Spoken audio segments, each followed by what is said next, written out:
Buenas tardes, jóvenes. El día de hoy vamos a comenzar con Historia Universal y precisamente en estas clases de Historia Universal pues voy a remarcar sobre todo su importancia y obviamente las preguntas que más hacen en Comipems. Entonces, bueno, vamos a comenzar. Eh, esta frase que les pongo es una frase de alguien que se llama Carlos Marx y dice: la historia ocurre dos veces. La primera vez como una gran tragedia y la segunda como miserable farsa. Eh, ¿A qué hace referencia esto? A lo siguiente. Imagínense que, bueno, este ejemplo siempre lo pongo, que alguien les pide dinero prestado y no les paga.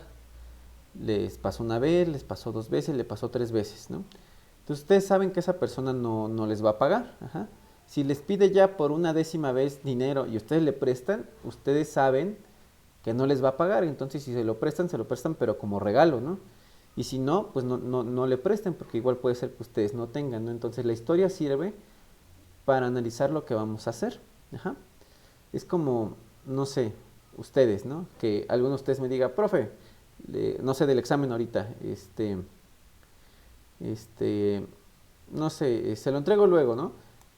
Y hay chicos que sí me cumplen y hay chicos que no. Al que sí me cumple, pues le creo, pero al que no, pues ya sé que no lo va a enviar, ¿no? Y lo mismo pasa, ¿no? Igual ustedes van a tener, es lógico que se enamoren, ¿no? Es lógico que ya sea en la secundaria o en la prepa, pues comiencen a experimentar por los cambios que hay en el cuerpo, ¿no? Pero hablando de los novios y novias, si hay un novio a lo mejor que, o una novia, porque ha llegado a pasar, ¿no? Que, no sé, que siempre le lleve una rosa, ¿no?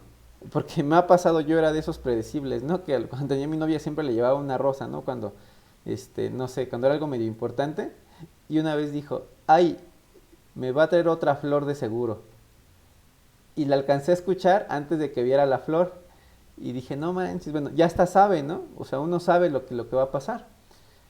¿Por qué? Por los acontecimientos del pasado. Ajá. Entonces, lo mismo ha pasado en México. Cuando México hizo la Revolución Mexicana, desgraciadamente se fue Porfirio Díaz, bueno, afortunadamente, perdón, se fue Porfirio Díaz y entró Madero, pero desgraciadamente no cambió el gabinete, se quedaron los científicos junto con Madero y las cosas cambiaron muy poco. Por eso fue que Emiliano Zapata no quiso regresar las armas y hubo una disputa entre Zapata y Madero, aunque después es traicionado por Victoriano Huerta en la decena trágica y asesinan a Madero. Victoriano Huerta queda en el poder porque, bueno, de visión conservadora, y obviamente hay otra pelea otra vez entre Zapata y Huerta, que después se une Villa, ¿no? Ustedes dirán: se cambió el gobierno y todo quedó igual, ¿no? Porque Zapata les dijo, bueno, Madero les dijo: ya danos las armas, ya ganamos la revolución. Y dijo Zapata: ok, ya ganamos, entonces cumple las demandas. No, dice, ¿cómo crees? O sea, eso lleva tiempo, no le dio vueltas al asunto. Ustedes no se acuerdan porque quizá todavía no nacían, pero en el año 2000 hubo elecciones. Se fue el PRI y llegó el PAN. Se fue Cedillo del PRI y llegó Vicente Fox Quesada. Y fue lo mismo. Fue lo mismo en el país. Entonces, la primera vez ocurrió como tragedia, ¿no? La primera vez que les cuento esto fue un siglo antes, en 1910, ¿no? En el 2000 ya ocurre como farsa. Hay sucesos históricos que se repiten y pues es de vital importancia conocer el pasado para entender el presente, ¿ok? Bueno, ahora voy con la definición de historia.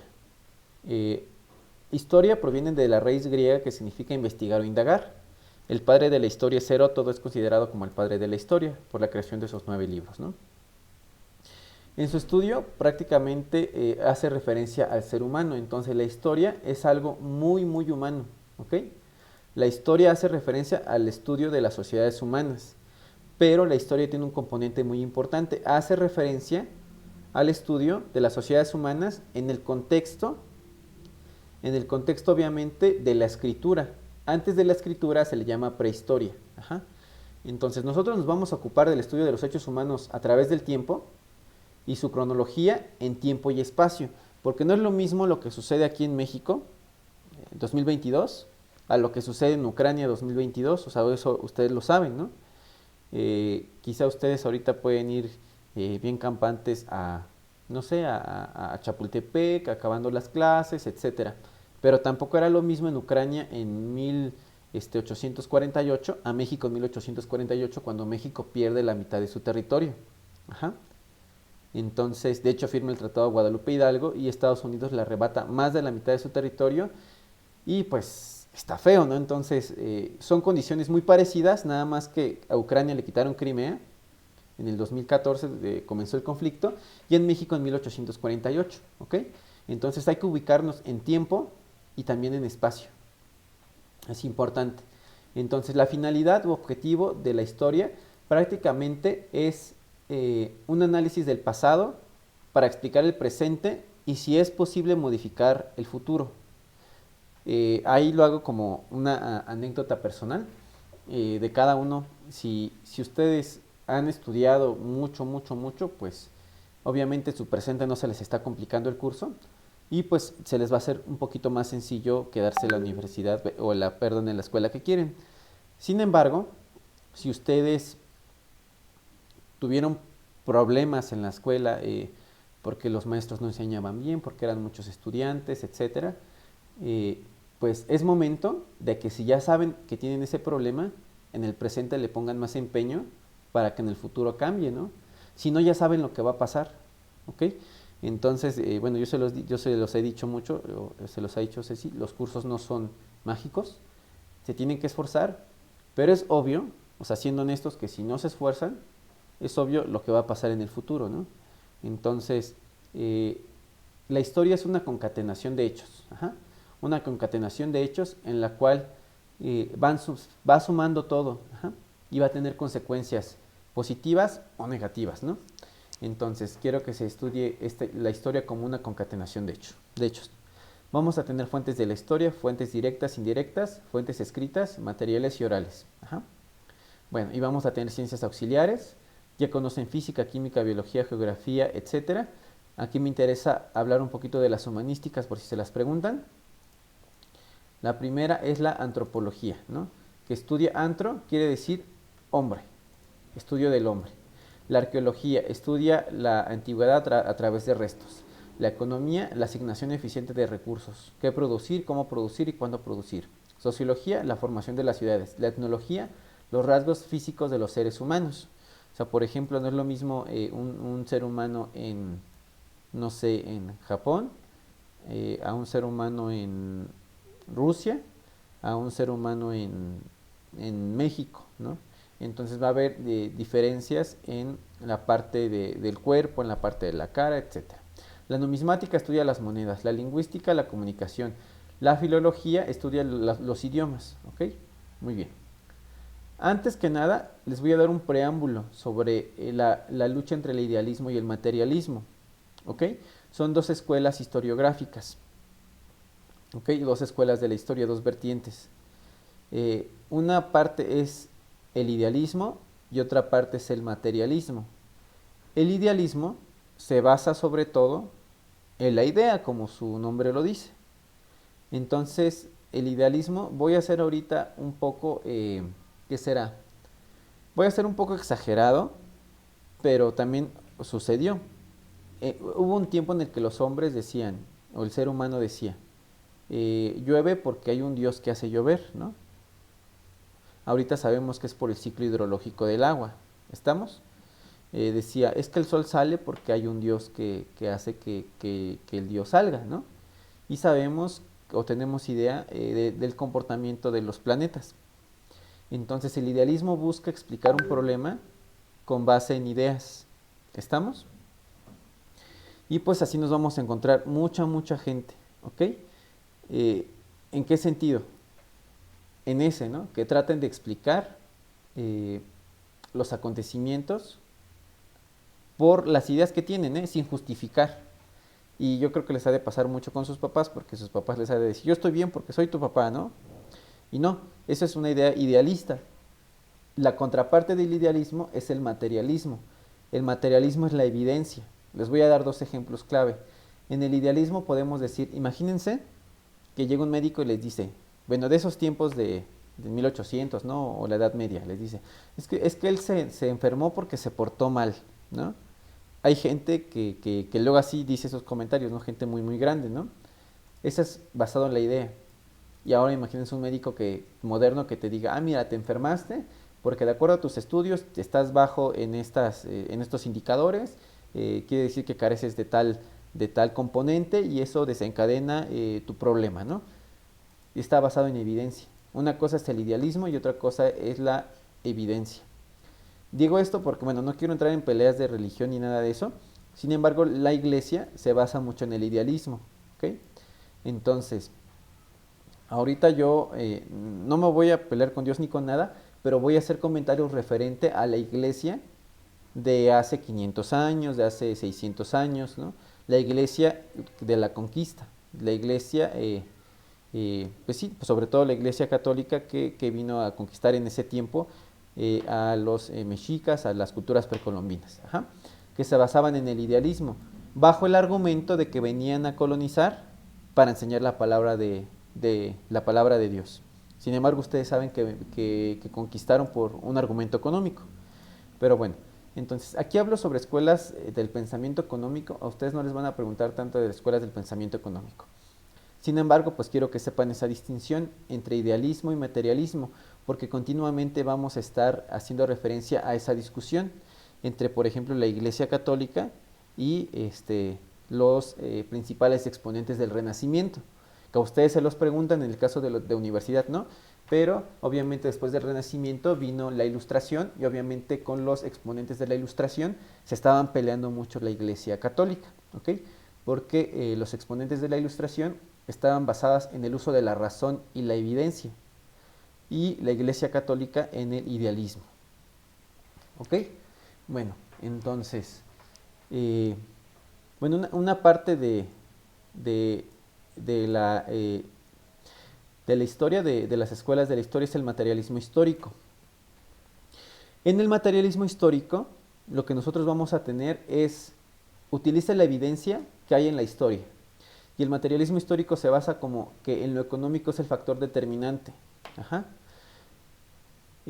Ustedes explican ahorita un México decadente, un México pobre, ¿no? Un México con falta de muchas cosas. Sin embargo, pues tiene que ver cómo nació.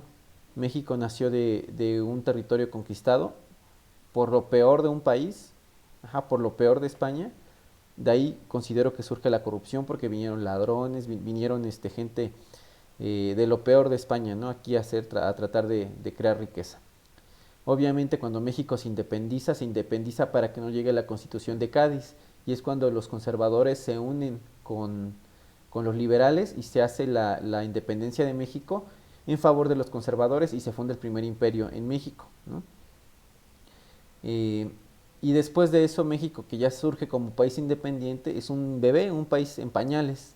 Sufre intervenciones de España, de Francia, dos, de Estados Unidos, cuando le quitan la mitad de su territorio, otra intervención francesa, eh, y bueno, ni qué se diga, ¿no? Después ya no les funcionaba la guerra y lo que hacían era el sometimiento económico. Y cuando Porfirio Díaz prácticamente les regaló todo de México y se hicieron ricos a costa de los mexicanos, de la explotación de México. Entonces, pues sí, es obvio que estamos como estamos por esas razones. Y yo espero que cuando por lo menos acaben las clases de historia puedan explicar el por qué México está como está, o por qué el mundo está como está, o puedan explicar por qué se están peleando los países, ¿no? Porque ustedes saben que la zona de Ucrania, sobre todo Crimea y ahorita que está Chernobyl, son muy importantes. Primero, la de Crimea era importante porque por ahí pasan gasoductos importantes que alimentan toda Europa, es geoestratégico. Entonces se explica que las guerras anteriores cuando arrebataron Crimea, obviamente tenían que ver algo económico y también en eso se va a relacionar la primera y la segunda guerra mundial. Pero bueno, no me adelanto porque creo que les estoy dando ideas así a... Bueno, yo tengo una manera de explicar esta parte de la historia. Yo la explico casi casi de la visión del materialismo histórico. Hay más, Por ejemplo, el positivismo ustedes ubican los científicos de Porfirio Díaz porque eran positivistas. Los positivistas prácticamente tratan de ser científicos muy rectos. Dicen, si esto es negro, si esto es blanco, es blanco. Y por ejemplo, dicen que la historia no debería de tener interpretación. Pero eso que creen, eso les conviene. Porque hay gente que dice que Porfirio Díaz fue bueno porque trajo el ferrocarril. O hay gente que dice que Porfirio Díaz es bueno porque con él comenzaron los censos, que con él se creó la universidad, con Justo Sierra, las prepas nacionales. Entonces utiliza argumentos bien chafas como ese y ya cuando hablas de la explotación, de que la gente se moría a los 25 años, ajá, de tanta explotación, o sea, a los 25 años la gente ya era anciana. Decían, no, no, no, es que tú no debes de meter eso, nada más pon lo que fue, ¿no? El crecimiento económico, pon la electricidad, pon, no, lo demás no lo metas, ¿no? Por eso los positivistas son como así medio chafones en ese sentido. Tratan de ser científicos, pero no le meten interpretación, como el materialismo histórico, que les digo, la guerra de Crimea tiene su trasfondo económico. Y un positivista diría, hubo guerra entre Rusia y Ucrania, se perdió Crimea y ya. No, debe de haber una interpretación. ¿Ok? Además de eso, la escuela del materialismo histórico explica los procesos por dos cosas, los modos de producción, la lucha de clases, también las fuerzas productivas y las relaciones sociales de producción. ¿Qué son la lucha de clases? En la comunidad primitiva, cuando eran mamuts, era el hombre, se le llama comunidad primitiva porque pues como que no había una organización. Este modo asiático no lo voy a tocar desde el modo esclavista. El modo esclavista era cuando, por ejemplo, el griego tenía sus esclavos. El griego se dedicaba a filosofar, se dedicaba a hacer esculturas, etcétera, y los esclavos prácticamente a producir el alimento. Teníamos una población que era, por así decirlo, trabajadora y una población que se apropiaba de la producción. Ajá. Cuando se trascendió del esclavismo, se trascendió al feudalismo. Aquí en el feudalismo estaba el siervo de la gleba y el señor feudal.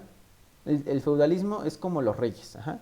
El rey daba permiso, protegía a sus súbditos de que no les pasara nada. Y eso está medio chafa porque el rey protegía a la gente de que nadie les hiciera nada, incluso él, si le pagaban impuestos. Y el señor feudal, y el siervo de la gleba cosechaba, y cosechaba, por ejemplo, de 30 días, no sé, unos 13, 14 días eran para el rey y los 16 días restantes eran para el señor, para el siervo, para él mismo, ¿no? Entonces había como un dominio, ¿no? El rey le quitaba al rey, la iglesia católica, la clase antagonista le quitaba al siervo, ¿ok? Entonces tenemos una lucha entre el siervo y tenemos una lucha entre el señor feudal o los reyes. Después de eso viene el capitalismo. En el capitalismo prácticamente hay gente que trabaja y hay gente que no trabaja. Hay gente que produce riqueza y hay gente que no produce riqueza y se la apropia, ¿ok? Entonces aquí lo que hace Marx es que plantea una pelea entre los capitalistas o los empresarios y los trabajadores. Obviamente el gobierno aparece ahí, pero aparece como una figura tal que la población culpa al gobierno y los empresarios bien campantes. Ajá. Pero bueno, hay gobiernos que incluso le han dado más beneficios a los empresarios. Fíjense, esto nada más es en México. En México, por ejemplo, México le pone a los grandes empresarios, o le ponía con Peña Nieto, si hacían inversiones en México les ponía carreteras, no les cobraba luz, no les cobraba agua y nada más generaban 500 empleos. Entonces, para el caso de ahorita, de que hubo un problema con López Obrador de que les quería cobrar más impuestos, se enojaron, pero créanme que ustedes y nosotros pagamos más impuestos a sus papás que esas grandes empresas. Voy a poner el sistema de administración minero de México. Y ahorita ya se quitaron muchas capas que estaban con Peña Nieto. Pero nada más para que se den una idea del despojo que hay en México y la preferencia que se les da a los extranjeros. Todo este territorio prácticamente está concesionado para minería. Todo este territorio. Y en tiempos de Peña Nieto se pactó para que, por ejemplo, en las concesiones mineras, y estas son las propuestas en trámite. Prácticamente está vendido el territorio nacional. Desde mi punto de vista, está en tela de juicio la existencia como México, como país, porque ya no necesitan gobernarlo para quitarle sus recursos como en otros momentos. Pero obviamente eso corresponde a ciertas características históricas que vamos a explicar. Ajá. Entonces, hubo empresas extranjeras que pagaban centavos de dólar por extraer recursos de 1 hectárea. O sea, pagaban centavos de dólar, hagan de cuenta, hasta 5 pesos, así, y ya después del primer año pagaban $1, $2, o sea, 40 pesos por extraer lo de 1 hectárea. Entonces, nada más para que se den cuenta. Obviamente, como utilizan métodos agresivos, se está dañando la naturaleza, va a afectar el cambio climático. Unas son asignaciones petroleras, creo que ya quitaron las petroleras. Y una vez, bueno, sí, quitaron las petroleras porque el fracking obviamente va a generar la fracturación de lutitas del subsuelo y posiblemente genere nuevas zonas sísmicas, entonces si tiembla más, ya saben también por qué. Las sequías también, bueno, hay una explicación del por qué estamos aquí y por qué estamos como estamos, ¿no? Entonces, precisamente quien se adueñó de todo esto no somos nosotros, son empresarios específicos, provenientes de países en específico, principalmente Estados Unidos y Canadá, ¿no? Que es el caso de aquí. Pero bueno, así nada más para que pues pongan atención y por lo menos traten de entender por qué estamos como estamos. ¿Ok? Eso se explica en los modos de producción. Ahora sí, vamos a hablar un poquito de otros temas. Los temas que más les pueden llegar a preguntar en este caso, el tema 1 es de principios del siglo XIX. Yo creo que les voy a pasar estas dos guías, o si no luego se las combino. Ajá. Estas dos guías voy a la par. Vamos a hablar de principios del siglo XIX a inicios del, perdón, de principios del siglo XVI a principios del siglo XVIII. Entonces, bueno, el primer tema es el contexto mundial, demandas europeas y la necesidad de abrir nuevas rutas marítimas, ¿ok? Bueno, antes que nada, quiero que sepan lo siguiente, ¿ok? Les voy a hablar un poquito del contexto mundial, las demandas europeas y la necesidad de abrir nuevas rutas marítimas. Ajá. En el siglo XVI era muy importante para Europa abrir nuevas rutas marítimas en el mundo, porque precisamente se estaba dando como un auge en el mercantilismo, ¿ok? Entonces vamos a tener diferentes modos de producción. Aquí los países ricos eran España. A ver, nada más permítanme tantito, creo que aquí. ¿Qué les parece si primero vamos a esta parte y ya después me voy de periodización de la historia y ahorita vamos con lo siguiente, porque creo que me estoy adelantando. Bueno, la historia la vamos a dividir en grandes grupos. La primera es la edad prehistórica, que es antes de la escritura. Tenemos sociedades como Mesopotamia, Egipto, la India, etc., que es 3500 a.C., ¿ok? La edad antigua, del 3500 a.C. hasta el 476, que prácticamente en el 476 se da lo que fue la caída del Imperio Romano. Ajá, a ver. La caída del Imperio Romano. De hecho, bueno, esto lo voy a poner acá. Ahorita lo explico a modo de resumen. La caída del Imperio Romano. Luego, vamos a tener, aquí estaba operando el esclavismo, ajá, y es la caída del Imperio Romano, pero de Occidente, ok, hasta la subraya. Luego vamos a tener de 1476 a 1453, vamos a tener la Edad Media, y la Edad Media prácticamente son 10 siglos donde impera la Iglesia Católica. Se le llamó obscurantismo porque precisamente la Iglesia quería tener un control tal en la población que se les prohibía investigar más allá o pensar. Ajá. Decían que prácticamente todas las respuestas estaban en la Biblia. Ajá. Y pues bueno, obviamente se acaba cuando los bárbaros invaden Roma en el siglo V, ¿no?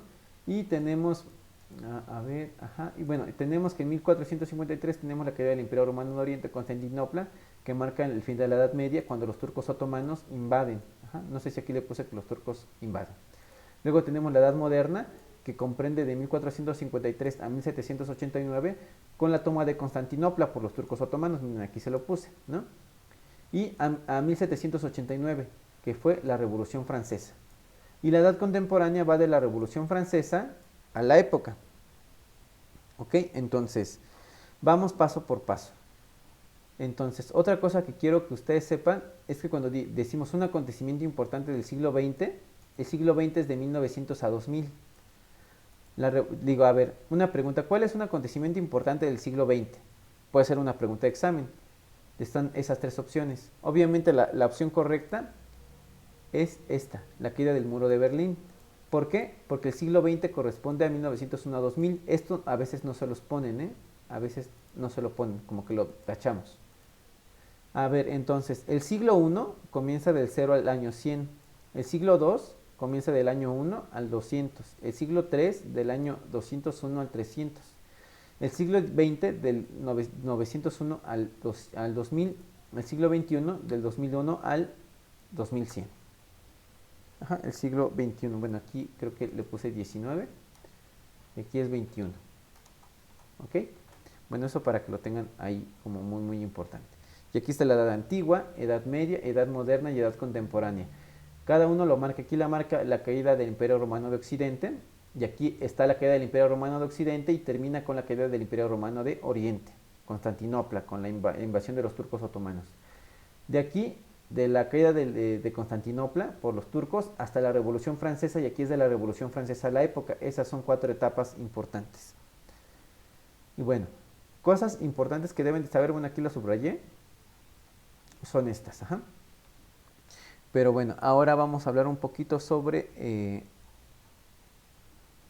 esta parte. Esta parte la voy a, creo que esta se las voy a dar como resumen. Ajá. Como resumen a ustedes. Ajá. Muy bien. Entonces, vámonos con esta parte, que este sí es como un resumen. Ahorita ya entendieron el background completo.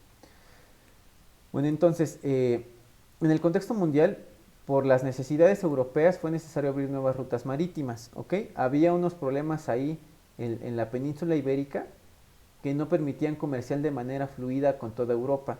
Entonces, tenían que crear nuevas rutas, ajá, para poder comprar especias, para poder traficar la seda, etcétera, ¿ok? Entonces, prácticamente esto se da en el siglo XVI, ajá, el siglo XVI, las necesidades de abrir nuevas rutas, ajá. Luego, prácticamente en Europa, por la búsqueda de abrir nuevas rutas marítimas, etcétera, y con el descubrimiento de América, se da también que los metales preciosos y la búsqueda también de metales preciosos tuvo como consecuencia que se buscaran nuevas rutas para comerciar. Ajá. Entonces, bueno, los europeos buscan nuevas rutas para comerciar o rutas de comercio porque la toma de Constantinopla y el cierre de Oriente y Occidente obligó a buscar nuevos rumbos. Entonces ellas querían tanto comerciar como buscar nuevas especias como en África y en Asia. Entonces creo que esto se los voy a poner aquí. Voy a poner esto aquí y lo voy a subrayar porque esto sí es como pregunta de examen. Ajá. Entonces, esto de acá. A ver, déjenme nada más. Le pongo así, le pongo así. Lo voy a justificar y aquí es lo que les dije, que los europeos buscaron nuevas rutas. Ajá. Nuevas rutas porque la toma de Constantinopla y el cierre, precisamente por el conflicto que hubo, obligó a los europeos a buscar nuevas rutas. ¿Ok? Bueno, ahora, uno de los aspectos más importantes en la búsqueda de nuevas rutas en Europa del siglo XVI fue prácticamente que al buscar rutas con Asia, descubrieron nuevos territorios como América. Ajá. Entonces, ellos al buscar nuevas rutas en Asia y en África, encontraron, por tal consecuencia, como consecuencia, se encontraron nuevos territorios en otro continente. Que ese continente se llama América, ¿no? Entonces es importante, no fue como por accidente. Ajá.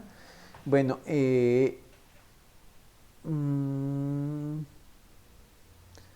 muy bien. ¿Qué otra importante deben de saber? Bueno, aquí les puse el contexto mundial de las demandas europeas y necesidad de abrir nuevas rutas. La historia, bueno, es una ciencia, exactamente, ya lo vimos. Se da la caída del Imperio Romano de Oriente, Constantinopla, y se da el Renacimiento. Aquí es importante esta, creo que le puse aquí, no le puse por los turcos otomanos, creo que lo puse acá. Esto se los voy a poner acá, permítanme tantito. Les tengo que poner lo que pasó, ¿no? Con los turcos otomanos. Surgen estados de renacimiento, un desarrollo moderno, ajá. El Imperio Romano Occidente, los bárbaros iban en Roma en 1853, ajá. Marca el fin. No sé ni dónde dejé esa parte, ajá. Ajá. Muy bien. Esta parte yo creo que es importante, de los turcos otomanos, porque en Comipems me han dicho sus compañeros de años pasados que ha llegado a venir. Ajá. Que porque surge con la toma de Constantinopla, por lo que marcan el fin del Imperio Romano. Ajá. Hubo contextos, por eso se cerró Europa, por eso buscaron nuevas rutas, ¿ok? Bueno, ahora vamos a ver otra parte. Sí, y de hecho esta se las acabo de meter en el examen. ¿A qué se debió precisamente la apertura de las rutas marítimas en el siglo XVI? Pues prácticamente por la toma de Constantinopla, ¿ok?